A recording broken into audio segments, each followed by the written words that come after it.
सावन का ये तो पावन सा महीना तो बड़ा है, भक्तों से शिव का धाम पूरा भरा पड़ा है। सब नाचते गाते हैं चले शिव को मनाने, महादेव के भक्ति का सुरूर चढ़ा है।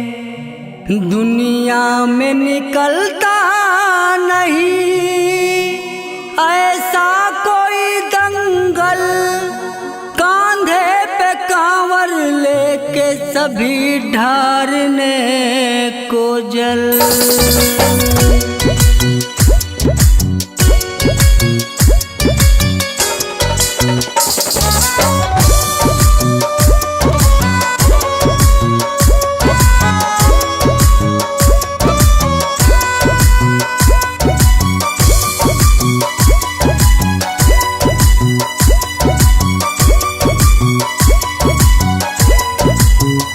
चला चला रे चला भोलेनाथ का दंगल, हो चला चला रे चला भोलेनाथ का दंगल, हो चला चला रे चला भोलेनाथ का दंगल, हो चला चला रे चला भोलेनाथ का दंगल।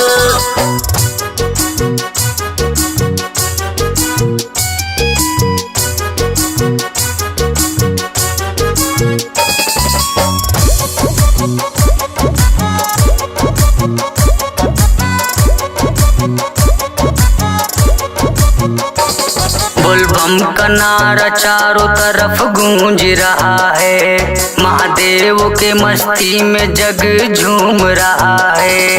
काशी हो चाहे देवघर चाहे बाबा धाम हो, जल ढार के सो का चरण को चूम रहा है। चूम रहा है, चूम रहा है। खुशियों का सुहाना पल बरस रहे बादल, हो चला चला रे चला भोलेनाथ का दंगल, हो चला चला रे चला भोलेनाथ का दंगल।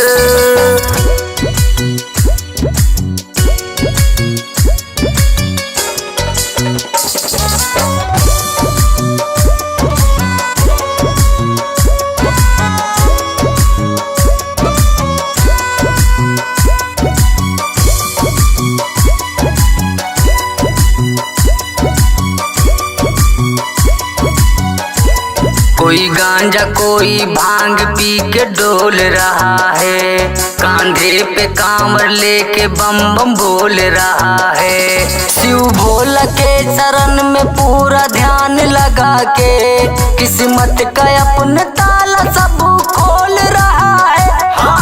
खोल रहा है, खोल रहा है। भारी है भीड़ लगी लोग जा रहे पैदल, हो चला चला रे चला भोलेनाथ का दंगल, हो चला चला रे चला भोलेनाथ का दंगल।